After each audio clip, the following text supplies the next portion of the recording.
gente, bom dia, sejam muito bem-vindos para quem está conosco ao vivo nessa manhã. Vamos orar. Senhor, muito obrigado por mais um encontro com a sua palavra, mais um encontro com esse clube de leitura, esses amigos queridos, estas minhas amigas, espalhadas por todo o Brasil e o mundo para a tua honra e tua glória. Senhor, pedimos a tua direção, sabedoria, discernimento, a presença e a companhia do Santo Espírito, para que possamos, durante essa leitura dos Salmos, discernirmos, entendermos, interpretarmos os textos e também edificar a nossa vida, porque a leitura dos Salmos também são orações que chegam até o Senhor. Nos comunicam também através de profecias, mas também nos ensina como falar com o Senhor, como nos dirigirmos ao Senhor, que é um Deus tão poderoso e soberano. Abençoe essa nossa leitura, esse nosso momento que estaremos juntos. Aqueles que acompanham a gravação em outro horário também sejam agraciados por Ti.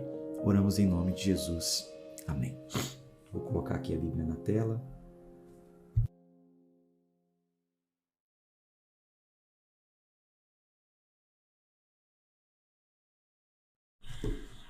Muito bom. Salmo capítulo 8, versículo 1. Ó Senhor, nosso Senhor, quão excelente é o teu nome em toda a terra, que estabeleceste a tua glória sobre os céus. Da boca dos bebês e das crianças de peito, tu ordenastes a força por causa dos teus inimigos, para que pudesses parar o inimigo e o vingador. Vocês se lembram que o Senhor Jesus ele fez essa citação? Nós já lemos essa passagem no Novo Testamento, em um momento em que as crianças cercaram o Senhor Jesus, e aí os fariseus queriam usar aquilo, inclusive, como se fosse algo contra, Jesus, e o Senhor Jesus falou: vocês não ouviram que está escrito que da boca dos bebês e das crianças de peito Deus ordena força e poder por causa dos inimigos? Então, deixai vir a mim os pequeninos, porque deles é o reino dos céus. Então, Jesus puxou essa citação aqui, do Salmo 2. Versículo 3. Quando considero os teus céus, o trabalho dos teus dedos, a lua e as estrelas que tu ordenaste, o que é o homem, para que sejas cuidadoso com ele? E o filho do homem, para que o visites? Porque o fizeste por um pouco menor do que os anjos, e o coroaste com glória e honra. Tu fizeste com que ele tivesse domínio sobre as obras das tuas mãos. Tu puseste todas as coisas debaixo de seus pés, todas as ovelhas e bois, sim, e os animais do campo, as aves do ar e os peixes do mar, e tudo o que passa pelas veredas dos mares. Ó Senhor, nosso Senhor, quão excelente é o teu nome em toda a terra. Então, o salmista, ao contemplar a grandeza de Deus, obra dos teus dedos, como bem desenhado por Deus, ele se sente muito pequeno. O que é o homem para que o Senhor o visite, para que o Senhor cuide do homem, Porém, ao mesmo tempo, ele diz que fomos feitos um pouco menor do que os anjos. Não temos o corpo celestial como os anjos têm, mas o Senhor cobriu o homem de glória e de domínio. Capítulo 9. Eu te louvarei, ó Senhor, com todo o meu coração. Anunciarei todas as tuas obras maravilhosas. Eu ficarei feliz e me regozijarei em ti. Cantarei louvores ao teu nome, ó Altíssimo. Quando os meus inimigos retornarem, eles cairão e perecerão na tua presença, porque tu mantiveste o meu direito e a minha causa. Tu te assentaste no trono, julgando certo. Tu repreendeste os pagãos, destruíste os perversos, apagaste o nome deles para sempre e sempre. Ó tu inimigo, as destruições chegaram a um fim perpétuo. E tu destruístes as cidades, seu memorial pereceu com elas. Mas o Senhor durará para sempre. Ele preparou seu trono para o juízo. E ele julgará o mundo com justiça, ministrará juízo às pessoas com retidão. O Senhor será também um refúgio para o oprimido, um refúgio em tempos de dificuldade. E aqueles que conhecem o teu nome colocarão sua confiança em ti, porque tu, Senhor, não abandonastes aqueles que te buscam. Cantai louvores ao Senhor, que habita em Sião, declarai entre os povos os seus feitos. Quando ele fez inquisição por sangue, lembra-se deles. Ele não se esquece do clamor dos humildes. Tem misericórdia de mim, ó Senhor. Considera a minha dificuldade, que eu sofro por causa daqueles que me odeiam. Tu que me levantas dos portões da morte, para que eu possa anunciar todo o teu louvor nos portões da filha de Sião, e me regozijarei na tua salvação. Os pagãos afundaram-se na cova que eles fizeram. Na rede que eles esconderam estão presos os seus pés. O Senhor é conhecido pelo juízo que executou. O perverso é enlaçado na obra de suas próprias mãos. Higaion, Selá. O instrumento e Selá, né? A gente já explicou ontem. Os perversos se voltarão para o inferno, e todas as nações que se esquecem de Deus, porque o necessitado não será sempre esquecido. A expectativa dos pobres não perecerá para sempre. Levanta-te, ó Senhor, que o homem não prevaleça, que os pagãos sejam julgados à tua vista. Coloque-os em medo, ó Senhor, para que as nações saibam que elas nada são além de homens. Selá. Capítulo 10. Tem alguém chegando hoje e não participou ontem. Ontem eu expliquei a palavra Selá. Aliás, teve muitas outras explicações também. Como está recente a leitura do livro dos Salmos, se você está entrando agora, seja muito bem-vindo. Mas resgate aí 2 dias anteriores para você saber a visão panorâmica do livro dos Salmos e já as orientações dos primeiros dias. Tá bom? Não se esquece de se inscrever no canal, de dar aí o seu like sempre, ativar as notificações tocando no sininho, sempre comentar. Isso é muito bom para o engajamento do nosso plano, para que entregue para mais pessoas, tá bom? Salmo 10. Porque tu estás de longe, ó Senhor? Por que escondes a ti mesmo em tempos de dificuldade? Os perversos no seu orgulho perseguem os pobres, que sejam apanhados nos artifícios que imaginaram, porque o perverso se gaba do desejo do seu coração, e bendiz o cobiçoso a quem o Senhor abomina. O perverso, pelo orgulho de seu semblante, não buscará a Deus. Deus não está em todos os seus pensamentos. Os seus caminhos são sempre penosos. Os teus juízos estão muito acima, fora da vista dele. E quanto a todos os seus inimigos, ele soprou sobre eles. Ele disse em seu coração: eu não serei movido, porque nunca estarei em adversidade. A sua boca está cheia de maldição, engano e fraude. Debaixo de sua língua há dano e vaidade. Ele se assenta nos lugares de espreita das aldeias, nos lugares secretos, assassino inocente, e os seus olhos estão secretamente postos sobre o pobre. Ele fica à espreita secretamente como um leão na sua cova. Ele fica à espreita para pegar o pobre quando ele o arrasta para a sua rede. Ele se agacha e se humilha para que o pobre caia pelos seus fortes. Ele disse em seu coração: Deus esqueceu-se, e ele escondeu sua face. Ele nunca verá isso. Levanta-te, ó Senhor. Ó Deus, levanta tua mão, não te esqueça dos humildes, porque o perverso menospreza Deus. Ele disse no seu coração: tu não exigirás isso. Tu o viste, porque contemplas o dano e o despeito para o requerer com tua mão. O pobre se compromete contigo. Tu és o auxílio do órfão. Quebra o braço do perverso e do homem maligno. Busca sua perversidade até que nenhuma encontres. Bom, já falei para vocês, né, que uma situação aqui imprecatória é em uma outra dispensação. A gente não vai orar hoje pedindo para Deus quebrar o braço de ninguém, tá? Pelo amor de Deus.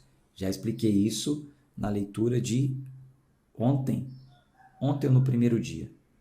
Ontem ou antes de ontem. O Tico-Teco falhou aqui, mas já expliquei nos dias anteriores, tá?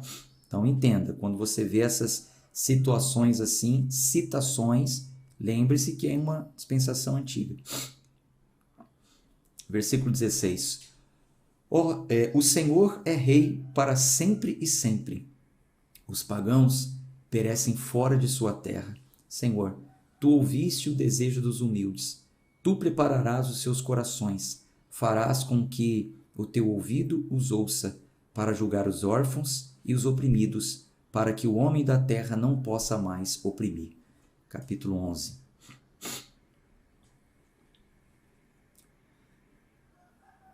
Ao músico-chefe de Davi, né? O título. Versículo 1. No Senhor eu ponho minha confiança. Como dizeis para minha alma, fugi como um pássaro para o vosso monte? Porque eis que os perversos curvam seu arco, eles deixam sua flecha pronta sobre a corda, para que eles possam secretamente atirar nos retos de coração. Se os fundamentos forem destruídos, o que pode fazer o justo? O Senhor está no seu santo templo, o trono do Senhor está no céu. Os seus olhos contemplam e as suas pálpebras provam os filhos dos homens. O Senhor prova o justo, porém ao perverso e àquele que ama a violência, odeia sua alma. Sobre os perversos ele fará chover laços, fogo, enxofre e uma horrível tempestade. Isso será a porção do seu copo. Porque o justo Senhor ama a justiça, o seu semblante contempla os retos. Note que os salmos são para conhecermos os relacionamentos de Deus para com os povos, perversos, ímpios, justos, retos. A forma que podemos orar ao Senhor, pedindo a Ele provisão, livramento, enfim. Capítulo 12.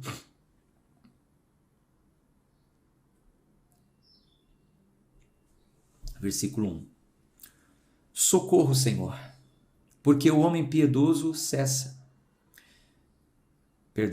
Socorro, Senhor, porque o homem piedoso cessa, porque faltam fiéis entre os filhos do homem. Eles falam de vaidade, cada um com seu próximo. Eles falam com os lábios lisonjeiros e com o coração duplo. O Senhor cortará fora todos os lábios lisonjeiros e a língua que fala coisas orgulhosas. Os que dizem, com a nossa língua prevaleceremos, os nossos lábios são nossos, quem é o Senhor sobre nós? Muita perversidade, né? A pessoa dizer isso. Vou prevalecer com a minha língua, né? Com o que eu fizer, com o que eu falar. Os meus lábios são meus, eu falo o que eu quiser. E quem é o Senhor sobre mim, né? Sobre nós aqui, falando num coletivo. Por causa da opressão dos pobres, por causa dos suspirados necessitados, me levantarei agora, diz o Senhor. Eu o porei em segurança daquele que se incha para ele. As palavras do Senhor são palavras puras, como prata refinada em uma fornalha de barro, purificada 7 vezes. Tu as guardarás, ó Senhor, tu as preservarás desta geração para sempre. Os perversos andam por todo lado, quando os homens mais vis são exaltados. Capítulo 13. Ó Senhor, por quanto tempo me esquecerás? Para sempre? Por quanto tempo esconderás tua face de mim? Por quanto tempo devo tomar conselho de minha alma, tendo tristeza no meu coração diariamente? Por quanto tempo será exaltado meu inimigo sobre mim? Considera e ouve-me, ó Senhor meu Deus. Ilumina os meus olhos, para que eu não durma o sono da morte. Para que o meu inimigo não diga, eu prevaleci contra ele, e não se regozijem aqueles que me perturbam quando eu vacilar. Mas eu confiei na tua misericórdia, meu coração se regozijará na tua salvação. Eu cantarei ao Senhor, porque ele me tratou generosamente. Você vê, gente, que assim, isso aqui é um modelo de oração. No início, parece até que o salmista está fazendo uma oração assim muito ousada, né? Aquele estilo de oração que a gente já ouviu por aí. Coloca Deus na parede. Não, você vê que é um desabafo da alma e ele termina com muita reverência. Veja que ele começa: ó Senhor, por quanto tempo me esquecerás? Sabe, um desabafo. Faz tempo que eu estou passando por essa situação. Parece que o Senhor não está me olhando, o Senhor não está me vendo. Por quanto tempo esconderás o rosto da minha face? Desculpe. Aí devo tomar conselho com a minha alma, né? Eu estou amargurado por dentro, estou triste. Então ele sai fazendo a sua oração, mas olha como ele termina: mas eu confiei na tua misericórdia. Na tua misericórdia. Meu coração se regozijará na tua salvação. Eu cantarei ao Senhor, porque ele me tratou generosamente. Então, os nossos lamentos não são recebidos diante de Deus como pecado. Nós temos um livro na Bíblia que se chama Lamentações, a gente ainda vai ler ele. Não há problema colocarmos diante de Deus os nossos lamentos, as nossas angústias, os nossos receios, nossas dúvidas, medos, temores. Não há problema. Mas veja que a humildade, ela sempre precede a honra. Crer na misericórdia de Deus, crer na salvação, se inclinar ao Senhor, cantar louvor ao Senhor, reconhecer que Ele é soberano, que Ele é generoso, sempre, tá? Sempre. Capítulo 14. Ao músico-chefe, Salmo de Davi. O tolo disse em seu coração: não há Deus. Eles são corruptos, fizeram obras abomináveis. Não há ninguém que faça o bem. Do céu o Senhor olhou para baixo sobre os filhos dos homens, para ver se havia alguns que entendessem e buscassem a Deus. Todos desviaram-se e juntos se tornaram imundos. Não há ninguém que faça o bem. Não, nenhum. Todos os trabalhadores não têm conhecimento da iniquidade? Devoram o meu povo como quem devora o pão e não invocam o Senhor? Ali estavam eles em grande temor, porque Deus está na geração do justo. Vós envergonhaste o conselho dos pobres, porque o Senhor é seu refúgio. Ó, se a salvação de Israel saísse de Sião, quando o Senhor trouxer de volta os cativos do seu povo, Jacó se regozijará e Israel será feliz. Então você vê que isso aqui é um salmo apontando para o exílio, né? Quando o povo foi exilado, mas o Senhor os faria voltar. Bom, a gente para por aqui, não precisa estender, está dentro aí do nosso plano. Já lemos hoje bastante. A gente para por aqui. Tenha um tempo aí para reflexão. Deixa eu colocar o vídeo que eu disse que ia colocar para vocês.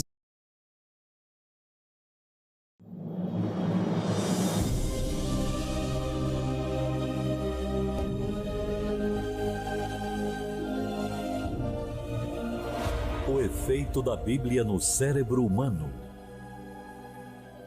Um estudo foi feito recentemente pelo Centro de Engajamento Bíblico, em que eles estudaram 40 mil pessoas nos Estados Unidos de 8 a 80 anos de idade. Eles apenas queriam ver como nós estamos interagindo com as Escrituras. E eles descobriram uma coisa que acabou se tornando a principal descoberta do estudo em si. Eles não estavam procurando por isso, esse se tornou o ponto principal do estudo. Quando nós lemos a Bíblia uma vez por semana, e isso poderia ser o culto de domingo, quando o pastor diz: abra sua Bíblia e nós ouvimos a mensagem, uma vez por semana, mostrou um efeito quase insignificante em algumas áreas-chave da sua vida. Vou lhe explicar melhor daqui a pouco. 2 vezes por semana.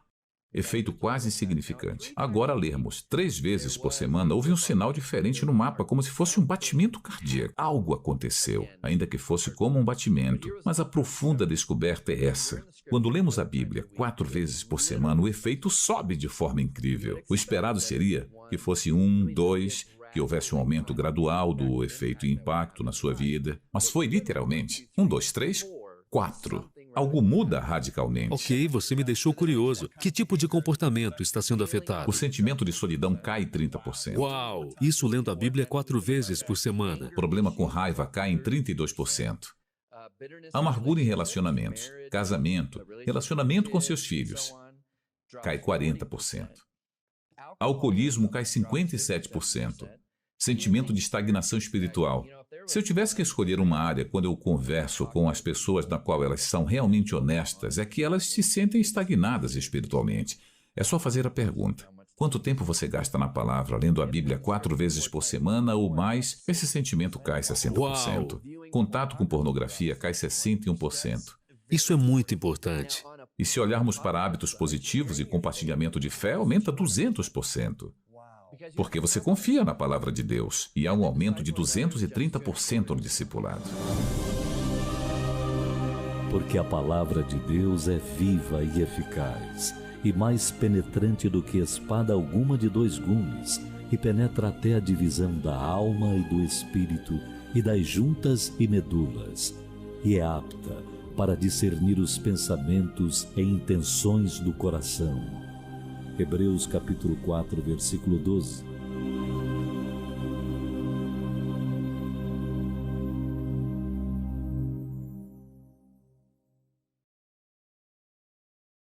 E aí, o que vocês acharam? Interessante a pesquisa? Muito bom, né? Eu acredito que vocês são prova viva, né? Talvez esses pesquisadores... Talvez não. Bom, talvez. Não conheço todos vocês, mas acredito que esses pesquisadores nem chegaram a falar com vocês, né? Foram pessoas escolhidas. Mas vocês são prova viva do que ler a Bíblia todos os dias está fazendo na sua vida. Eu tenho o testemunho de uma pessoa que ela estava com depressão, aqui de Aracaju, inclusive. Depois eu vou ver se ela aceita gravar comigo. Ela estava em depressão. A filha dela mudou de estado, enfim. São detalhes da vida dela, eu vou ver se ela gostaria de gravar. Ela estava em depressão e conheceu o clube de leitura da Bíblia. E começou a ler conosco a Bíblia todos os dias e foi livre da depressão. Vocês devem saber o que está produzindo, o que está fazendo na sua vida, estar todos os dias lendo a Bíblia. Veja que a pesquisa apontou, primeiro, para aquelas pessoas que só liam a Bíblia quando ia na igreja, uma vez por semana. E quando o pastor falava, abre aí em tal lugar, um efeito. Quando lia 2 vezes, quando lia no mínimo 4 vezes por dia, o pico, tanto no cérebro quanto nas suas emoções, e isso refletido na sua vida. Muito bom. Dona Cleusa, manda no grupo o vídeo, pastor Anderson, por favor. Eu vou mandar, vou colocar no grupo. Aí o que vocês fazem? Pega esse vídeo, manda para um amigo, manda para uma amiga e fala, tá vendo porque eu estou chamando você para participar do clube de leitura? Insiste mais uma vez lá. Eu sei que vocês já mandaram para muita gente, agradeço a Deus de coração. Inclusive, o que eu ia mostrar para vocês era exatamente isso, o feedback que eu recebi do YouTube sobre os compartilhamentos que eu tive. Eu acho que foram 500 e tantas pessoas que compartilharam a leitura só nesse último mês, enfim. Hoje o sistema está bem lento, está travando a minha imagem, mas tá bom, acho que deu para vocês ouvirem aí. Eu vou mandar o vídeo, aí vocês mandem para uma pessoa o vídeo e na sequência manda o convite. Eu vou colocar lá no grupo o vídeo e o convite, com o link para a pessoa clicar e vir para o clube. Chama a pessoa, fala para ela, vamos ler a Bíblia, não é sobre igreja não. Porque às vezes você já convidou tanto essa pessoa para ir à igreja que ela pensa que é sobre igreja. Você tem que falar, não é sobre igreja, não é sobre placa de igreja não, é leitura da Bíblia. Uma horinha do seu dia, 30 minutos, 38 minutos, começamos às 6, agora é 6h38, tá bom? Manda para mim no WhatsApp. Eu vou mandar no grupo. Se eu for mandar um por um, a gente tem mais de 1000 pessoas no clube. Aí vai ficar complicado. Eu vou mandar no grupo e aí vocês pegam o vídeo lá no grupo, baixa o vídeo. Tá bom, gente? Um abraço, gente, de fé e força, tá? Obrigado por quem ficou aí até o final. Até amanhã. Eu vou colocar lá no grupo, tá?